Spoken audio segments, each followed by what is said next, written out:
آنقدر که واژه خراسان در بین عالمان دینی پشتون استفاده میشه، به خدا اگر در بین مردم ما و شما چی شود استفاده شد. گوش کو عزیز من، یک گپ برات میزنم. امی کدام پشتون آمده گفته که افغانستان یک زمان خراسان نبوده؟ امی یک پشتون آمده باشه بگه افغانستان یک زمان خراسان نبوده، باز من میتونم که یک گپ بزنم که بله نبوده. یک پشتون آمده گفته خراسان نبوده. محمد دروازی مرا که به جای پدرم هست تو توهین میکنی؟ در برنامه بدخشانی آمدی ولی محمد دروازی مرا توهین میکنی؟ تاجک گفته آمدی مرا توهین میکنی بی ناموس؟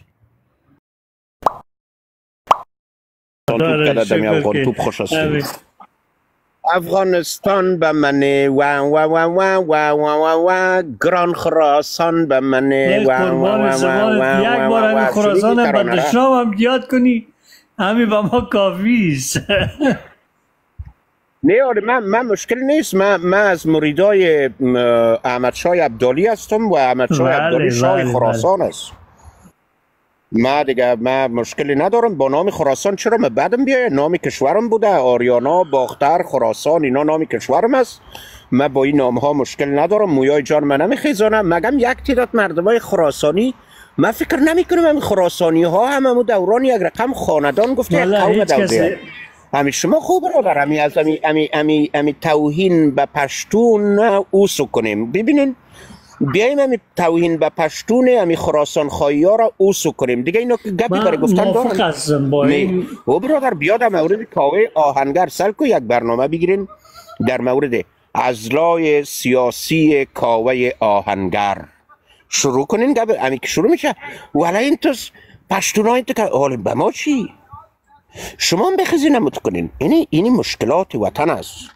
ما برادر ما خراسان عزیزم یک حقیقت برات بگم، همین مرا که بکشی من نمیتونم پشتون داودیم. نمیفهمم چرا. به خاطر از اینکه من بسیار الخیل هستم قدشان هیچ من تاجیک هستم. هیچ وقت در مقابل من کدام دوستی یا همین دوستای پشتونی را که دارم میشناسم کدام وقتی تاجیک گفتن بر من نتاختن و ما همیشه در مجالسشان شیشتیم، در خانه هایشان رفتیم، در دو سرخانه هایشان نشستیم، به امرایشان نان و نمک شدیم. رفیقای بسیار خوبم بودن، دوستای بسیار عزیزم بودن. من قلبا نمیتونم. من تاجیک هستم، پیش از اینکه مسلمان باشم تاجیک هستم جناب خراسان عزیز. اما یک موضوع رو برات میگم، پشتون جان ما هست. من نمیتونم ولی من او تو یک روز بیاید که من پشتون داودیم و علی پشتون شم، باز برای من بسیار دیگه گیرم خودت گنجی ریشی تو نمی گنجد، باز دونم نمی گنجیم ولی دونم فضا. اینا رو شما خراسانی های عزیز به خراسانیتتان افتخار کنین، به تبارتان افتخار کنین، به همه چیزتان افتخار کنین بدونی که پشتون داودین. چی من حاله او برادر؟ خیر بان زندگی کنن، بگذار زندگی کنند و بان که زندگی کنند هیچ مشکلی وجود نداره برادر. چی مشکلی وجود داره؟ مرا به پشتون دو زدن چی منا؟ چرا من قد یک پشتون رفیق نباشم تا ای که دشمن باشم؟ مشکل در کجاست؟ با حرفاتون موافق هستم استاد نستوی عزیز.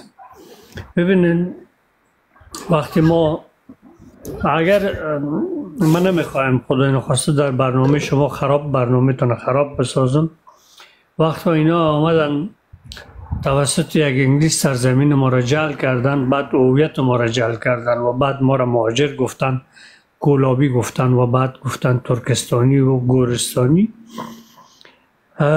و حکومت های استبدادی که بود. بری اساس ما آمدیم در سرزمین خود ما، در سرزمین نیاکانی خود ما گفتیم که برادر ما تاجیک هستیم، سرزمین ما خراسان است، زبان ما فارسی است. این تعرض نیست، این تجاوز نیست به حقوق دیگران.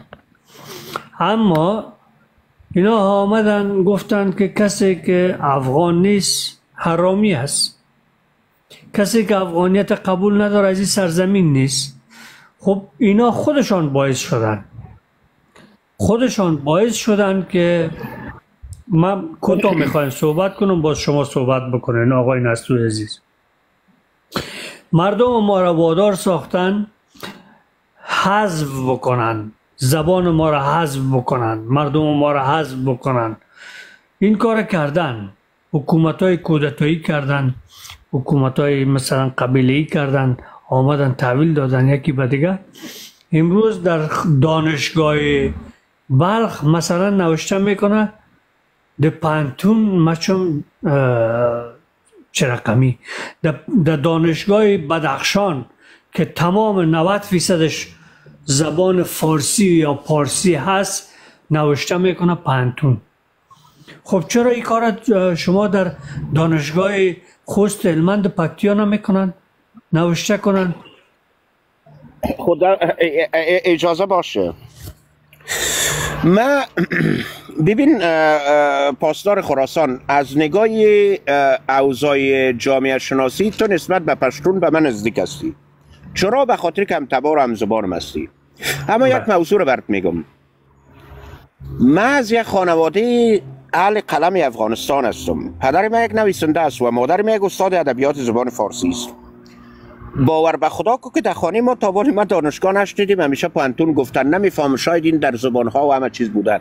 صحیح آمد لویت تغییر داد، دانشگاهی تا به پانتون تبدیل کرد، استاد میشدی قطش میجنگی. همین حرف ببینیم من چی میگم؟ افغانستان دنیای زور آزمایی است، با زور گپ مردم رو ببینن. من پاسدار خراسان، من از یک چیز بسیار زیاد من میترسم که این شاخه خراسان خواه تاجیکای ما بسیار نالشیستن. وطن نالش نیست. وطن عزیز که زدت بزنش، سیلی زدت قد سیلی بزنش، نستوی عزیز بس نالش نیست. گوش که عزیز من، حکومت های قبیلوی جور کردن، حکومت های کودتایی جور کردن، حکومت های فلانی جور کردن. بخیز حکومت جور اگر اجازه بدی که من همیشه یک چند کلمه با اجازه خودت بگویم. او عزیز برادر، این نمیشه که من بشینم گریه کنه برم که این کار کرد. من میبینم هر کاری که میکنه. لوی دانشگاه بلخ که پایین کردن من دیدم. من چرا هیچ من برای من بی تفاوت به چیز نگفتم؟ به خاطر از اینکه او بچه زمانی من چیزی میگم که اونجا برم چرا پایان میکنی او بچه؟ هیچ پایان میکنم. بزنش قد سیلی بالایش کو. باز اون وقت من میتونم که گپ بزنم. این که پایان کرده دیگه، حال زورم نمیکشه. پایان کرده چی بگویم؟ من گریه کنم. نستوی عزیز چی است؟ ما چون حکومت های استبدادی بود، تعلیم و تربیت، دانشگاه مثلا اینا، فرهنگ و تاریخ یا ادبیاتی که بود برای مردم ما آگاهی را سلب کرده بودن از به مردم ما. امروز مردم ما را که به تعبید کشاندن حکومت های استبدادی، ما دیگه چیزی نداریم غیر از تلفن که امروز آگاهی میتیم، اینترنت از خود ما، وقت از خود ما. این آگاهی دادن مردم نمیفهمیدن، همه فکر میکردن در او کشور که ما مسلمان هستیم، ما برادر هستیم، ما انسان هستیم. همگیش یک شعار دروغ بود، یک شعار فریب و نیرنگ بود. امروز مردم ما به این درک رسیدن، به این باور رسیدن که با همین تلفن‌های دستشان، چون ما رسانه آزاد نداشتیم، رسانه بین المللی ما نداشتیم که این مسائل به مردم ما آگاهی بدن. 3 سال 5 سال 10 سال میشه کمتر. موضوع خراسان هم مثلا ما به مردم ما آگاهی میتیم و میگیم که افغان خراسانی است، ازبک خراسانی است، تاجیک. 100 سال میشه نام قومی را انگلیس گذاشته. ما همگی هم وطن هستیم. یک حقیقت ما برد بگویم. آنقدر که واژه خراسان در بین عالمان دینی پشتون استفاده میشه، به خدا اگر در بین مردم ما و شما چی شود استفاده شد. گوش کو عزیز من، یک گپ برات میزنم. امی کدام پشتون آمده گفته که افغانستان یک زمان خراسان نبوده؟ امی یک پشتون آمده باشه بگه افغانستان یک زمان خراسان نبوده، باز من میتونم که یک گپ بزنم که بله نبوده. یک پشتون آمده گفته خراسان نبوده. سالکو یک آهنگ او روز من میشنیدم، افغانستان به منی و و و و و و و و گران خراسان به منی. افغانستان نامش افغانستان میگیره، اما خراسان گران خراسان به منی. در او آهنگی که خوانده شده من دیدم. ولی به خدا من او آهنگ دیدم، به خدا قرآن مرا گریانم به این خاطر گرفت. گفتم بچه‌م سالکو خونمو خواننده‌ش هم پشتون است، نویسنده‌ش هم پشتون است، سراینده‌ش هم پشتون است. من خطابان خواهم گوش کو امی یک جمله. به خدا من او آهنگ، اگر آهنگ هر کس است از هر گروهی از من اونه را دوست دارم.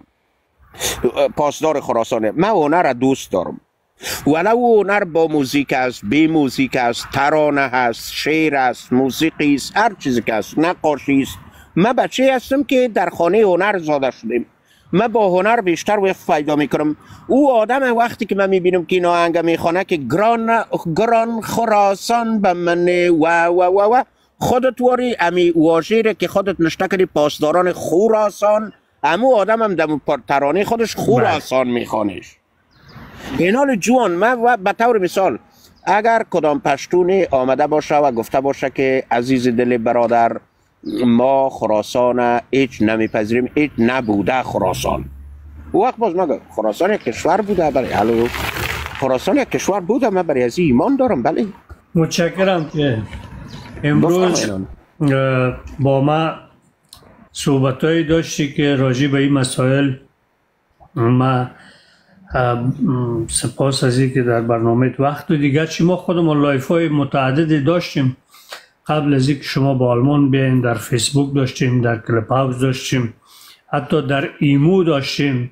ما 4-5 نفر بیش نبودیم و 7 سال میشه ما روی از این مسائل کار کردیم و امروز اگر دیروز صدها هزارها تاجیک مخالف ما بود، نه تنها که ازبک هزارها مخالف ما بود، امروز اینا با هویتشان افتخار میکنن و میگن ما خراسان بکنن. کی گفته که نکنن؟ کی گفته که نکنن؟ یک سوال از خودت میخوایم بپرسم. تابال کدام پشتونی را پیدا کردی که گفته باشد تو به هویت تاجیک بودن افتخار نکو؟ تابال کدام پشتونی را پیدا کردی که گفته باشد به هویت هزاره بودن افتخار نکو؟ اگر من سلکو من این مثال برات میگم، من بارها برنامه گرفتیم این جمله را گفتیم. اینی اکاونت ما که در وارنینگ هم هست، باور کو که بالاتر از 101,000 فالوور داره، 80 و چند هزار از این پشتون هاست. ما بسیار شبها آمدیم اینجا گفتیم او ملت مسلمان، حالی هم میگم گوش کو، حالی هم میگم پیش از اینکه مسلمان باشم تاجیک هستم. این رو ما گفتیم، اما این بچه ها رو من ندیدیم کدام تا پشتونی کدام روز آمده باشه گفتن نسلو جان تو چی توی یک گپ زدی، تو چرا تاجیکیت تا مشکلی وجود نداره. من برنامه های بچه های عزیز پشتون رو میبینم که بر پشتونیت خود حرف میزنه. یک ویدیو پیدا کنین یا یک موضوع پیدا کنین که یک پشتون بیاید بگوید که تو به تاجیک بودن افتخار نکن. نسلو عزیز من یک جمله رو یاد بکنم. ببین افغان از تاجیک بودن تو هراس نداره، از مسلمان بودن تو هراس نداره. زیر نام قومی افغانستان اگر شما تاجیک خدا بگویی، هزاره بگویی، ازبک بگویی، مثلا هر قومی که بگویی، زیر نام قومی افغانستان از هیچ چیز تو هراس نداره، نه از مسلمان بودن تو. اینا را همه گیره زیر امی عنوانه که افغان میگن، زیر کلمه افغان که یک نام انگلیس گذاشته، اینا را برده ساختن. او برادر این انگلیسی کجا ساخته؟ ای از دوران الفلسطون رسمی ساخت. این الفلسطون در زمان امان الله این رسمیت داد و این نام سرزمین خراسانه به افغانستان که از کوه سلیمان این نام آوردن. نه اینا یک جمله باز حقیقت یک جمله من اجازه باشه عزیزم. ما در هند رفتیم، ما یک ویدیو این برآمد، یک عالم دین خیست گفت نستو سرش زدنش ایتوست که این خیسته گفته که از فلانی و فلانی صحابی کرده و من احمدشاه ابدالی و عبدالرحمن خان اینا بالا است. عالی هم میگم است. من از او عرب کده بچه وطن من دوست دارم. من گوش کو، من زمانی که به هند رفتم در مهاراشترا، در ایالت مهاراشترا که من داخل شدم، در اونجا فتوحات احمدشاه ابدالی را می دیدم، یک احساس اپناپن برم دست میداد که او بچه تو از یک کشوری هستی که اینجا هنوزم این گپ وجود داره. خب این اپناپن وجود داشت که مسئله جناب اون بزرگوار که من علاقمند شد. من کس ننه و آدمی که من بشینم برش بگویم که والا صاحب نستو لابی به این میکنه، نستو لابی به آن میکنه.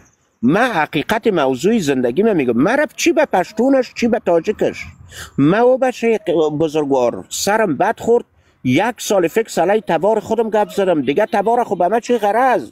اما حقیقت موضوعی را که من برات میگم، وقتی من به هند رفتم در ایالت مهاراشترا، یک آدم بود به نام شیواجی که به نام شیواجی نگرها در مهاراشترا زیاده است، علیه احمد شاه عبدالی ایستادگی کرده بود، او به بگوان تبدیل شده بود. من گفتم او بچه، او آدمی که با احمد شاه عبدالی که مبارزه کرده به بگوان تبدیل شده، تو اجازه بدی که من بگویم احمد شاه عبدالی از 4 تا نفر عربی کرده به من جایگاهش بالاست، حکم قتل و ارتداد برای بالا کردن. گفتن دوم امان الله خان، گوش عزیزم، پاسدار خراسان چشمانمان کور میشه، یک جمله رو برات میگم، چشم ما کور میشه پاسدار خراسان، که ما احساس بکنیم که امان الله خان بزرگ به صدمه تاجیک و دیگران بوده. امان الله خان رفت به 7 ماه به سفر، جانشینش که در سر چوکی امان الله خان می نشست یک تاجیک بود به نام ولی محمد دروازی از وطن ما، یک تاجیک بدخشانی میشیشت. 7 ماه در دوران حکومت و شاهی امان الله خان من تاجیک پادشاه بودم.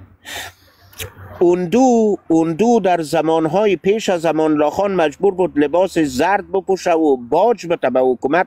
اندو چی کاره بود؟ اندو عزیز من، اندو یک بزرگ، هندو، ببخشین که اشتباه شد در تلفظ، هندو وزیر اقتصاد امان الله خان بود به نام دیوان نرنجنداس، وزیر مالیه حکومت بود.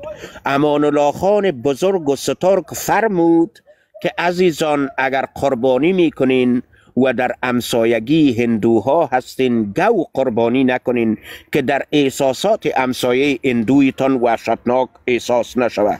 نفر نشته کرده میگه خایمالی میکنی. عزیز من پیرو مکتب امانی استم. حالا من میگم همین چیزای امانی را گفته روان هستم، تو کس مادر آیا شنیدی که امانی که بود؟ سلکو تاجیک دو او حق داشت، کل چیز دو او حق داشت. امانی آمد گفت که برادر شما میگن که دین امروز، گوش عزیز من، دین مطلق خو امروز است. هر انسانی که میگه که گویا دین مطلق اسلامی در افغانستان تطبیق نمیشه اشتباه میگه. این دینی از مطلق اسلامی است که تطبیق کرده روان است. چیزتان برآمده. امان الله خان میگفت او بچه بخی بیا که یک انسان شویم که سوار اینتو نشیم. دوران خب به نام دین خرابش کردیم.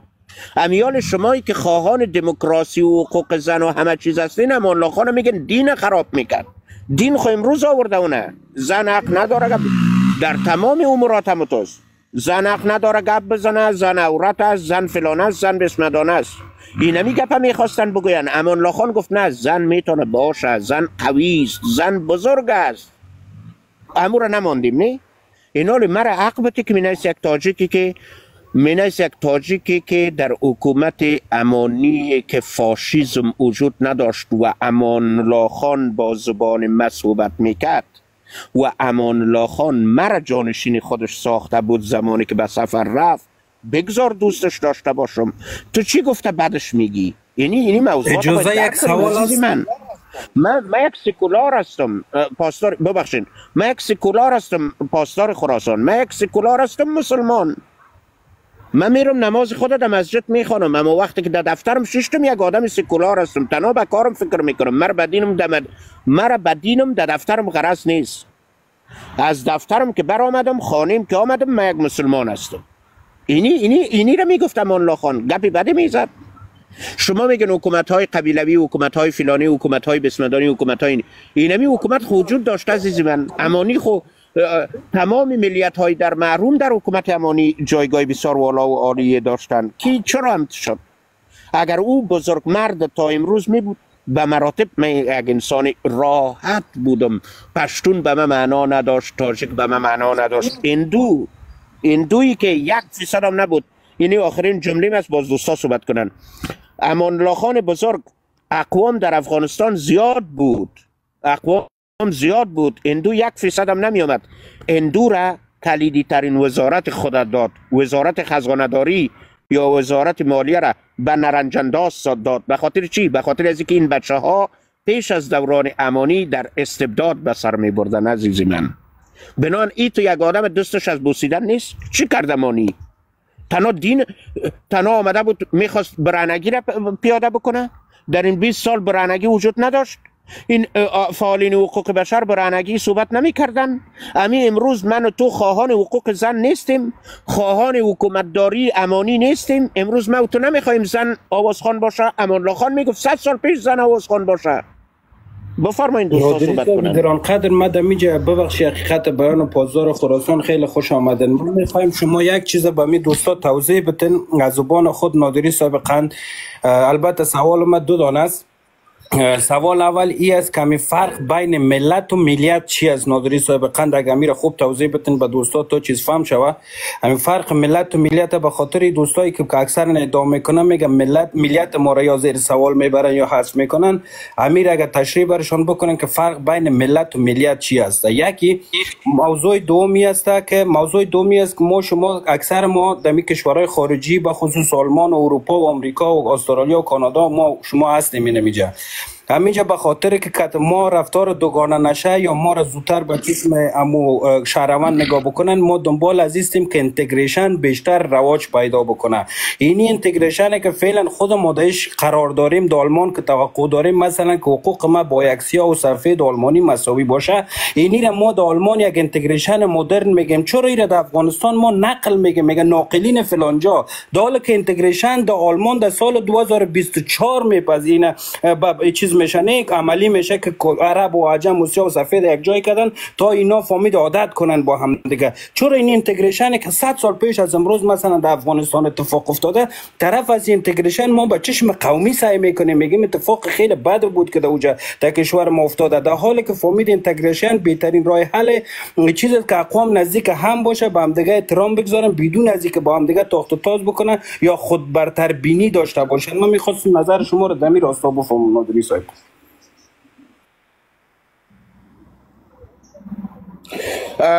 ببخشین پیش از اینکه حقیقت بیان و دوستای دیگه یک صحبت بکنن، ما یک موضوع را میخوایم صحبت بکنم. در تاریخ مدرن افغانستان یگانه آدمی که آمد و خواست تعصبات از بین بره. امان الله خان دستور داد در ایدهای قربان در خانه هایتان که در همسایگی با هندوها قرار دارین گو نکشین. حتی ذهنیت اون همسایه هندوی تا تخریش نکنی بشیم گو نکش، چون هندو به گو مقدس میبینه. امان الله خان زمانی که برای سفر بزرگ اکتشافی خودش بیرون برآمد، ولی محمد دروازی تاجیک فارسی زبان افغانستان جاگزین خودش ساخت و نایب الحکومه بود. امان الله خان پشتون بارکزایی از افغانستان بیرون میبراید و جانشین خود یک تاجیک میکنه، وزیر مالی خود یک هندوره. اینی را میگن حکومت بی تعصب، اینی را میگن یک حکومت واقعیت، اینی را میگن یک حکومتی که تمام افغان ها در او خود ببینن. 7 ماه نیست، 7 ماه تمام اصدار حکم روایی حکومت ها، 7 ماه تمام اصدار حکومتی روایی توسط امان الله خان در حکومت امان الله خان 7 ماه به امضای یک تاجیک میگذشت. زنها حق داشتن، حرفا می زدن. گفت برادر اینی چادریگک تا از سر تو سکو، من اماندم نی. اینال گوش که برادر عزیز، انتگریشن نشنل انتگریشن یا او ناسیونالیتیت انتگراسیون به مرحله گفته میشه که در حقیقت یک آلتی وجود داره که شما قوم ها را در بین قوم ها داخل میکنین و اینا باید زندگی بکنن. این خب بعد دوره امانی به حقوق پیوسته. در این مورد من نمیخوایم چیزی بگویم، اما اگر دوره امانی می بود جناب بزرگوار، اگر دوره امانی تاباله و بعد از و تداوم امانی می بود، امروز من بسیار می شرمیدم، می پرسیدم که قطانی تو از کدام قوم هستی. ایره من می شرمیدم، ایره من می شرمیدم و تو می شرمیدی که مرا می پرسیدی که از کدام قوم هستم. یعنی یک دوره بسیار بزرگ و شایان و شگوفایی را در افغانستان داریم. اینی جمله آخرم، زمانی که من به موزیم کابل میرم، یکی از کابین های ترین ها و ریل هایی را میبینم که از قصر دارلمان تا پل آرتن می آمده، مرا گریه به این خاطر میگیره که فرزندان امروز ما ریل ندیدن. 100 سال پیش ما ریل داشتیم، نه 100 سال پیش ما داشتیم موترهای سرویس های 2 منزله و تمام این چیزها وجود داشت. 100 سال پیش ما در یک امضای استراتژیک با آلمان رابطه دوستانه داشتیم، نه اینکه امروز آلمان برای موتو ابشیبونگ فربوت میته، نه برای اینکه آلمان برای موتو امروز اصدار حکم دلدونگ میته. معنایش میفهمین چی؟ دلدونگ یعنی تعمیل شده، یعنی یعنی اغلبا دوستای افغان ما اینجا که دلدونگ دارن یعنی ما تعمیل شدیم سر آلمان ها. ابشیبونگ فربوتی که داریم یعنی ما برای که مناسباتی که امروز آلمان با کشور ما نداره ما نباید دیپورت شویم. او زمانی تو نبود. او زمان من در روی یک میز سربلندانه با آلمان نشسته بودم و گفته بودم من با تو روابط دیپلماتیک و دوستانه دارم. تو روان که انجینیر خودت والتر آرتن خود روان کرده بود برای من قصر ساخته بود. این رابطه تا این رابطه فرق میکنه. اینال من میگم به می دوستای عزیز خراسانی و همه کس که اینال میان این صحبت میکنن و گپی میزنن و حرفی دارن، میگن فلانی نفر قرآن شریف در بغلش بود، امان الله خان قطعه لغت زد این تا فلانه جای انداخته بود. اما بیناموسی که قطع قرآن شریف رفته بود پیش امان الله خان، مامور یک جمله میگم، او بیناموس تو پیش رئیس جمهور رفتی قرآن شریف گرفته، چرا رفتی؟ دوم که گپ درست نبود، گپ ادامه امروز ما بود که دم سینیت قتل لغت زد، قربان لغتاش زم کمی که زدت دم زیر رازینه افتیدی مردی، مردار شدی. خوب کردت که مردارت کرد. اینا لسلکو حکومت اسلامی این امروز در افغانستان است. اینمی حکومت اسلامی است لالا. شک داری حکومت اسلامی نیست؟ اینمی حکومت اسلامی. اینمی حکومت اسلامی است. او پدر نلت مولوی که خسته بود آمده بود پیش جناب بزرگوار که این تون شو خونه مور قتل لغت زده بود، بهترین کار کرده بود دیگه. پس اینا رو بفرمایین حقیقت بیان صحبت کنن. باز پاسدار خراسان با در نظر داشت این جملاتی را که گرفتن باز گپ خود بزنن، هیچ مشکل وجود نداره. سلام عرض ادب جناب نادری صاحب و دوستایی که در لایف هستن. نادری صاحب همه چیزی را که من میخواستم بگم شما با اون فصاحت و بلاغت زیبایی که دارین بیان کردین. من تشکری میکنم از جناب شما. و دوست ما فقط یک نکته را من اشاره میکنم. اینا آمدن در اول صحبتایشان گفتن که پشتون آمده و لوحه مرا پایان کرده، پشتون دانشگاه را پایان کرد و پانتون نوشته کرد. عالمی چی ربط داره اینه میگه با پشتون؟ طالبی کار کرده. طالب خود نماینده پشتون نیست. وقتی خودت میای از طالب صحبت میکنی چرا ربط میتی به پشتون؟ وقتی نام را که گذاشتی خراسان اول کی میخوای که صحبت بکنی راجع به پشتون؟ خوشای از خراسان کی بود؟ احمد شاه عبدالی. وقتی میخوای راجع به پشتون صحبت بکنی از شاه خراسان صحبت بکن. این طالب 70,000 نفری چی تو نماینده ما شده میتونه که نفوذ ما 22 میلیون است؟ اینی خب به منطق است دیگه که یک گروه 70,000 نفری را بگیریم به قوم بزرگ 22 میلیون نفوذ. نه امی میلیونش قید نکو. حقیقت بیان تا به هنوز در افغانستان هیچ نوع نفوذ شماری نشده. اما تا حدی گفته شده نادری صاحب گفتن دیگه مقدر ما تا یک جایی را که خواندیم گفتن در بعض جایی.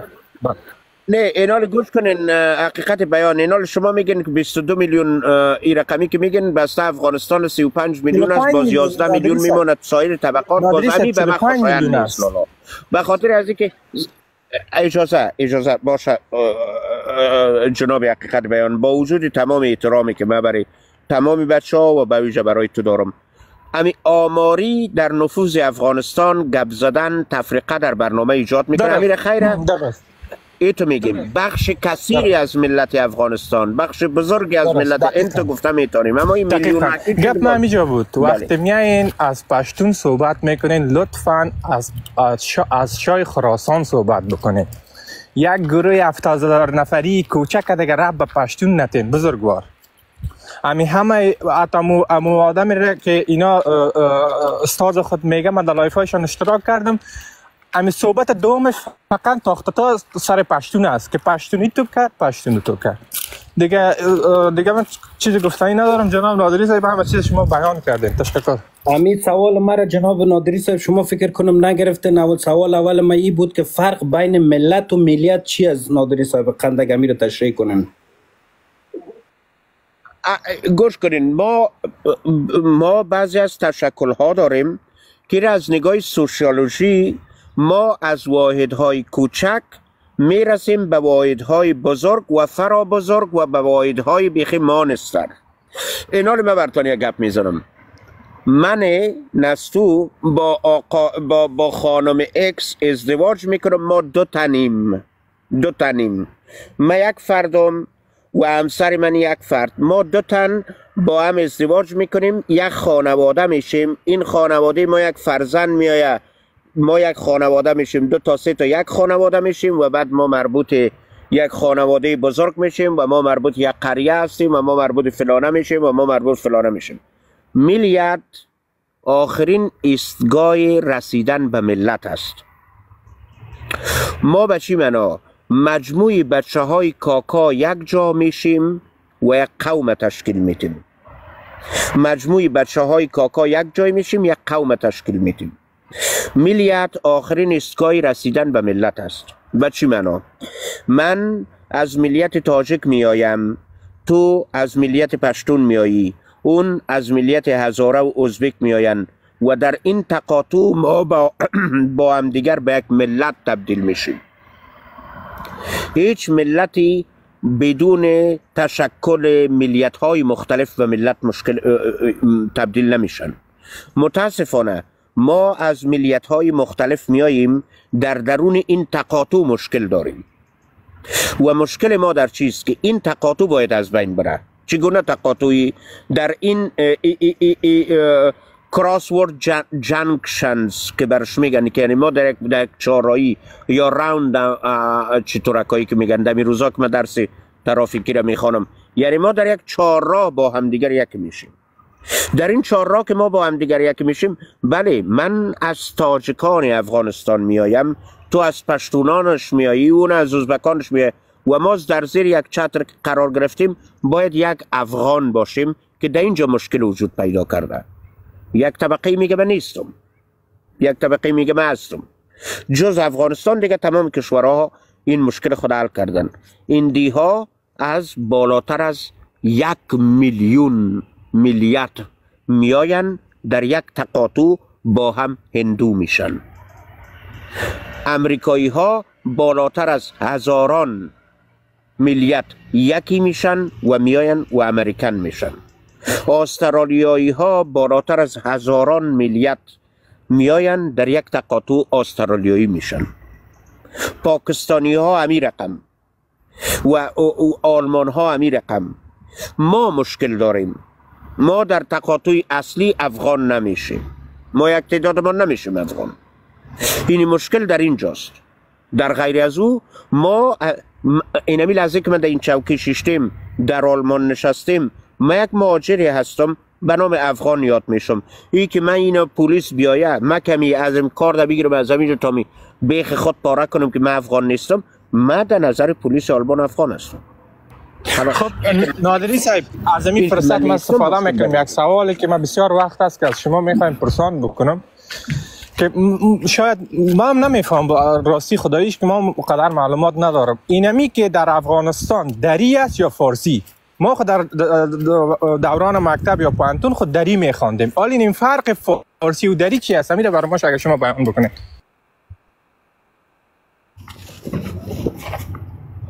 ولی اجازه بتین ما همین را یک کوتاه بگوییم.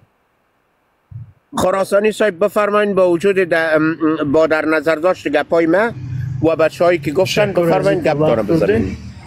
پس ببینیم این در زمان ظاهرشاه این مسائل به وجود آمد که بتانن ادبیات و فرهنگ تاریخ سرزمین خراسان نابود بسازن و از بین ببرن. ادبیات فارسی و دری و تاجیکی را به وجود آوردن. شما امروز اگر به تاجیکستان میرین یا به ایران میرین، به ترجمان نیاز ندارین. به خاطر از این که بتانن این زبان متلاشی بکنن و این فرهنگ از بین ببرن. ما از جنگ سوم انگلیس و این طرف سرزمین ما اشغال است. ما مرز نداریم. این که گفتن استقلال گرفتن، مرز به رسمیت نشناختن و همیشه کوچی ناقل رفت آمد کرده و تریاک از این طرف رفته و از اون طرف هم لشکرکشی شده. هیچ زمان چیزی که به نام افغانیه یا افغانستان هست در زمان کمپانی هند بریتانیا و روس تزار گذاشته شد، یک خطاهل. این قسمت در فعلا در پاکستان کنونی وجود داره، اما او وقت متعلق به کمپانی هند بریتانیا می شد و این اقوام قبایل و سرنازات هم که آزاد گذاشت انگلیس برای خودش خودمختار، به دلیل از اینکه دستش باز باشه بتونه سرزمین ما را در کنترل داشته باشه. ما امروز از امان الله خان مثلا آقای نستوی عزیز میگن که اینا میرفتن ببینن یک شاه خراسان یا یک رئیس جمهور برای 3 روز میره به ملاقات، برای 6 روز میره، برای 1 هفته میره، اما این میره برای 6 ماه در اروپا، در سر تا سر اروپا.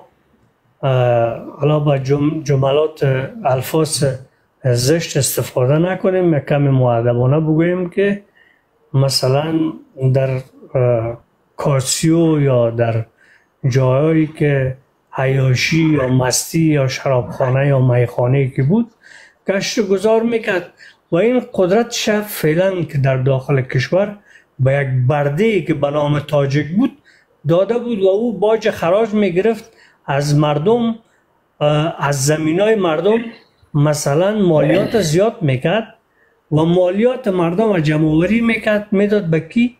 به شاه امان الله. شاه امان الله می آمد گشت و گذار.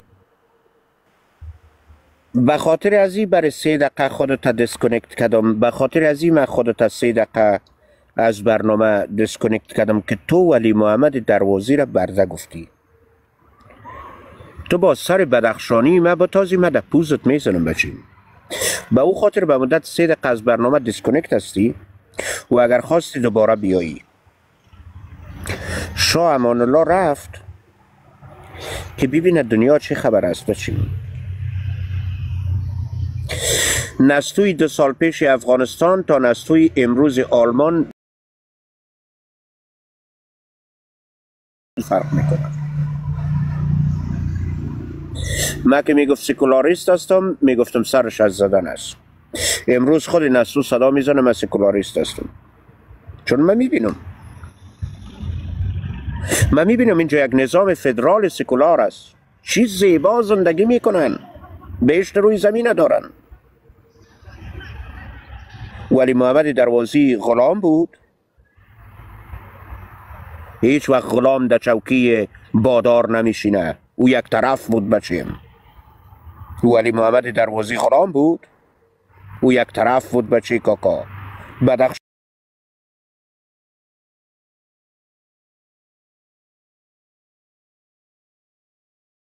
این پوزیشن ها از بدخشانی ها نیستند. کدام حکومت بوده که بدخشانی در او ارزشش نبوده؟ کدام حکومت بوده که بدخشانی در او فضا نداشته؟ کدام حکومت بوده که در او بدخشانی نفس نکشیده؟ کدام حکومت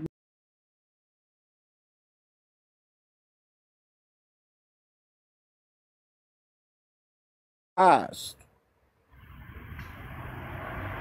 در کجا بدخشانی گریخته؟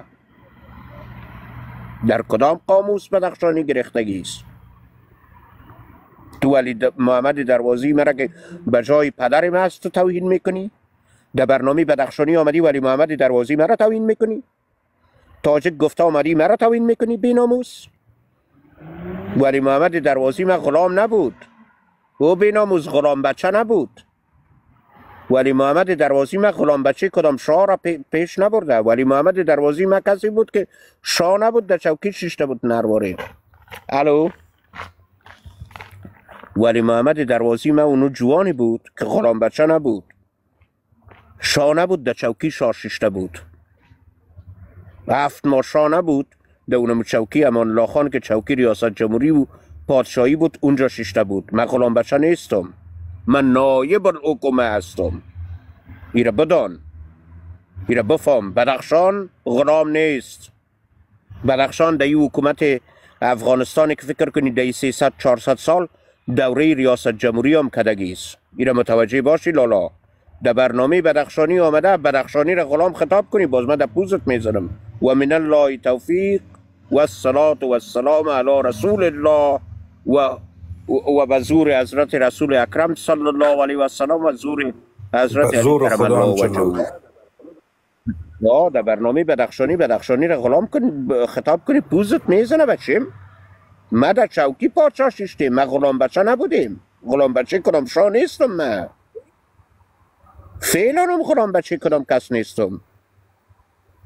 بچیم متوجه باشی جان پدر. در برنامه بدخشانی آمده بدخشانی ها را توهین کنی، در پوزت میزنم بیناموز. نادری صاحب بزرگ، همین رقمی که شما اشاره کردن بدخشان همیشه یک طرف قضیه بوده، یک طرف اصلی قضیه بوده. اونمو بزرگوار را که شما اشاره کردین نایب السلطنه بود. اون نفر نایب السلطنه هر کس شده نمیتونه. بله نایب السلطنه هر کس شده نمیتونه. یکی نادری صاحب شما در اینمی اروپا اینمی هستین در آلمان بزرگترین خواب آلمانیا چی است که 10 روز رخصتی داشته باشن نادری صاحب، یک دونه خیمه بگیرن بعد برن در صحراهای ماراکو یک گلاب داشته باشن که بتونن به مدت 10 روز آسمانای از او کشور نگاه بکنن. کوچی بودن یک افتخاری از بزرگوار که تو اینمی خوابش به مثل میبینی که 10 روز رخصتی از دولت بگیری و فامیلا که در جمعت بگیری بری در یک سرای یک دونه خیمه بزنی و بیادر فامید فیض ببری از اونم وضعیتی که برات پیش آمده. پاسدار خراسان یک گپ دومی است عزیزم، تو با وجود از اینکه طرف مقابلت متهم به نامای عجیب و غریب و القاب عجیب و غریب میکنی دوست عزیزم، شما قبل از اینکه تولد شوین در بطن مادر یا حزبی هستین یا خراسانی هستین یا بیادر فامید نام افغانستان قبول ندارین. پس وقتی که تو از بطن مادری رقمی هستی مرا حداقل اجازه بده فامیدی که بعد از اینکه با بلوغ رسیدم، با بلوغ فکری بعد از اینکه رسیدم فامید بگویم والا اون کوچه خوب معیشت میکنه، خوب یک زندگی دارن به خاطر که همیشه در بهترین آب و هوا زندگی میکنه، هیچ وقت فصل زمستان اونا تجربه نمیکنن. ملک سرایای بزرگ همون محمود طرزی یک کس از بیادر فامیدی که اولین جریده را براتون نوشته کرده وان به زبان خودتون نوشته کرده، اونا رو شما امروز فامیدی اینقدر گستاخ شدین که اونا رو غلام میدونن، در حالی که فامیدی اونا در شکل دادن یک سلطنت یا در شکل دادن یک نظام یک نقش خیلی کلان و چیز بارز دارن. نادری صاحب خان به آدرس از اونها یک رقم گپ زدن یک رقم چیز میشه به احترامی. نه ما بسیار ببخشین جناب بزرگوار، ما در یک جمله که ولی محمد دروازی ما غلام خطاب شد، باز ولی محمد دروازی در کارنامه های ما بدخشانی در پیشانی ما بدخشانی لعنتی ولی محمد دروازی تو تاپه کدگی است که بچیم نستو 100 سال پیش من نایب الحکومه بودیم. امروز که 2 پوزیشن لوی افغانستان داره میخواه یک گپ یادی است. من نایب الحکومه هستم بشیم، متوجه باشین از تو بچیم که 100 سال بعد تولد میشی از خاندان یک اجازه یک اجازه که کوتاه نستو بچیم 100 سال بعد از خانواده یک کشمی بدخشانی از 700,000 پشت تاجک تولد میشی و ایره بدانی بچیم که یک تا از تاجکای بدخشانت خیست نایب الحکومه بود و تو بچیم نایب الحکومه هستی و در زمان اقتدارها هم رئیس جمهور شده میتونی. تو بدخشانیستی، ما ولی محمد دروازی تاپه میکنم در پیشانیت که بچیم تو نایب الحکومه هستی، کدام کس کرباس و ویلایی میلایی نیستی. نایب الحکومه یعنی اونو آدمی که رئیس جمهور نیست تو هستی، وقتی که رئیس جمهور نبود امضای تو میچله، وقتی که فلانه نبود امضای تو میچله.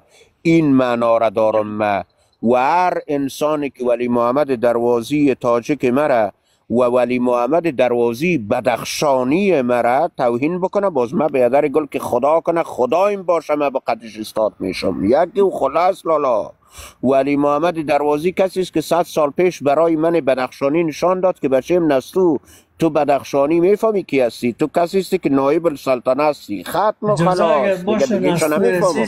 قهرمان ملیم ولی محمد دروازی است، خدایم ولی محمد دروازی است. یکی و خلاص ببین نسل عزیز، یکی خلاص کسانی که زیر نام بعد از اینکه انگلیس ها گذاشتن و تاجیک ها آمدن زیر حاکم های افغان، چی به شمول مارشال فهیم، چی به شمول قانونی، چی به شمول صالح، چی به شمول بسم الله محمدی، چی به شمول مارشال فهیم، چی به شمول استاد ربانی، اینا قدرت تحویل دادن و نامش ماندن مشارکت ملی یا حکومت ملی. اینا تسلیمی ها هستند. اینا تسلیمی ها هستند. کسانی که در زمان امان الله هم اگر بودن، ما تنها بدخشی منظور ما نیست، در مجموع کل تاجیکا هست. این فرض نکن که مثلا من تنها با بدخشان ای مثال زده باشم. من میگم از اموز دوره امانی که اینا ما انگلیس گذاشت تا به این روز که ملا هیبت الله هست و 4 تا تاجیک بدخشی هم هست یا تاجیک پنشیری هم هست مثل خراسانی، اینا برده های افغان هستند. اینا باشن. من میفهم شما نیستین. من اینو درک میکنم. شما فعلا شرایط ما شما گوش کو یک برد بزنم پاسدار خراسان فعلا هم نیستم به زور پروردگار، فعلا هم نیستم. اگه اونجا یک آدمه که در اپوزیشن لوی شیشتا او نفره که ما هم امروز که در اپوزیشن لوی شیشتگی است، او نفر ما هم بیادر گل به نام فاتح اندوکش نام داره، او بزرگی که آل نشستگی است و اون بزرگ دیگه هم که شیشتگی است. میفهمی؟ فعلا هم ما کدام غلام نیستیم، جستفرد نمی کنیم، دمو جای ما سنگین شیشتگی استیم بچیم، دمو دوران هم امت زدنی بودیم، فعلا هم هستیم، پادشاهی هم کدیم، تاجیک زدنی هم هستیم، زدنی ترین تاجیک هم هستیم و اگر میشینیم هم ده یک چپ اگرمکی که به وجود میایه وزیر هم که میخیزه بیادر گل که 5 ستاره میپوشه لباس، باز ما هم 5 ستاره میپوشم. وزیر تدیدی که 5 ستاره میپوشه، باز من بدخشانی هم که باز در پرس کنفرانس میرم 5 ستاره میپوشم. من اونو بدخشانی هستم، من از تاجیکای زدنیش هستم بچیم، من از تاجیکای دایش نیستم. ختم خلاص یکم خلاص. من به نام غلام و غلام بچگی را خوار بدخشانی هستم بچه کاکا، ایره متوجه باشی. این حال دیگه گپ من میگم، باز من مایک من میبندم، من میگم زیر نام جمهوریت باز دلت دیگه تو میبندی یا میمانی یا میری. مثلا حکومت امانی هرچی تاجیکانی که بودن اینا به اصطلاح، ببخشید که زنگ دروازه بود ما باز کردم دروازه را، زیر نام حکومت قبیله‌ای و قومی افغان که بدون یک انتخابات به وجود آمده بود، هر رهبران تاجیکی که آمدن حکومت مثلا معاون شدن، رئیس شدن، وزیر شدن، اینا جز یک برده بیش نبودن و فعلا هم برده هستن. و دلیل از این که اینا اختیارات ندارن، ماش میگیرن، برای افغان کار میکنن، اما صلاحیت تعیین تکلیف ندارن. اینا مثل یک برده میمونن. مثلا ما از وزیر وزرا داشتیم، ببین مارشال فهیم مثلا معاون رئیس جمهور بود، مثلا مارشال بود، وزیر دفاع بود، اما با مجردی که تاجیک دیدیار شد 3 سال خانه نشینش کردن. استاد ربانی را آوردن به نام رئیس شورای صلح که در بین افغان ها رئیس شورای صلح بین الافغانی شد. آمدن استانکزی با یک لینگیش تو دیگه از لایف پایان. سلام. استاد ربانی از این بیشتر نباید، یک دقیقه بیروز عزیز، استاد ربانی بیشتر از این نباید حیات می داشت. من استاد ربانی رو در این حالت خوش نداشتم ببینم، بدخشانی خودم خوش نداشتم ببینم، یک بیمضمونی ریش سفیدی بدبخت در این کشور در او کشور پناهنده، نروار پادشاه شد، نروار مرد. او بدخشانی استاد ربانی نروار اجازه بده دیگه، او بی ناموز کیستی تا مایک بالا باز میکنی خاندانت.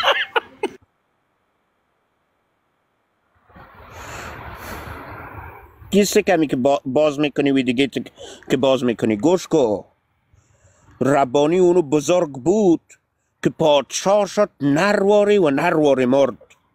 او بدخشانی به خود افتخار کن که اونو تو یک جوان داشتی که نرواری پادشاه شد و نرواری مرد.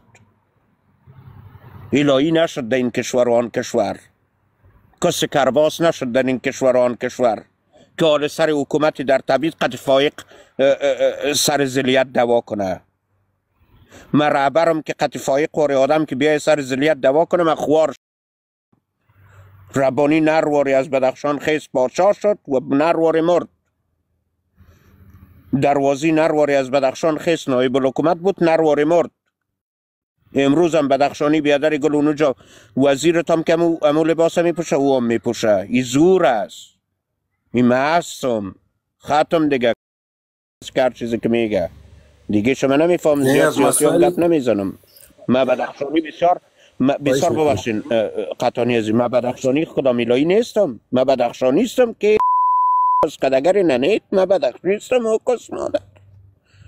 ما خدا میلایی نیستم. ما بدخشی نیستم. بچه کاکا ربانی اونو نر بود. به خدا و قرآن که ربانی نمیمرد. الهی ترین آدم بود برای من. تو نرواری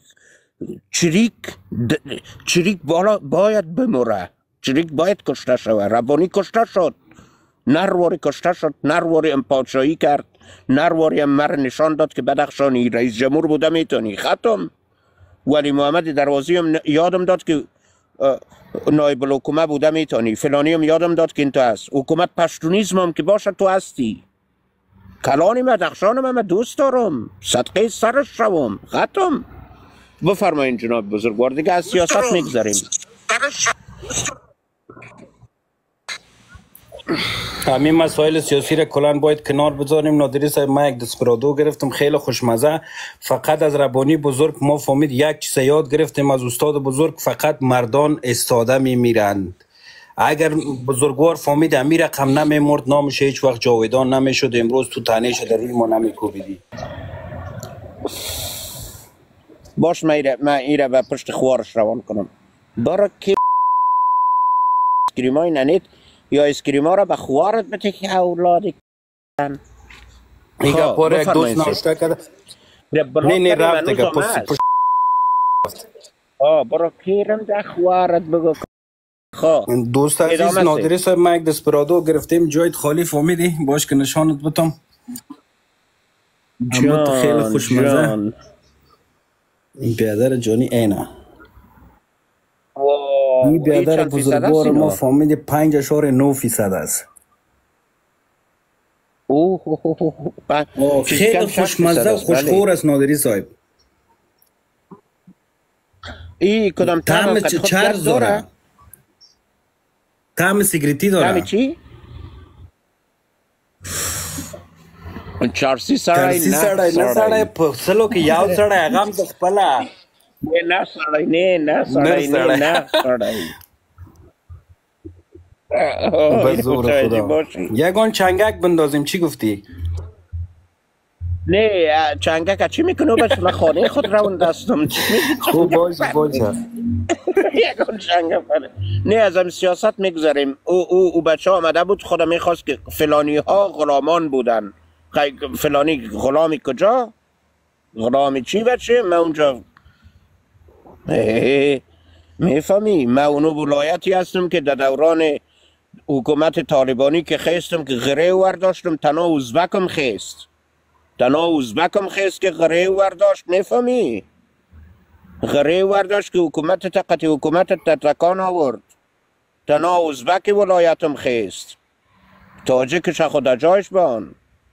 من از ولایت هستم بچه کاکا. من کدام من که تنها ازبکم خیست که در بسته تاریخ طالبانیزمی امروزت نشان داد که بدخشانی که بخزه خاندان کلی بلا تکس میکنه. اینی فسیودین فلانه فسش رفته بود. تنها ازبکم خیست.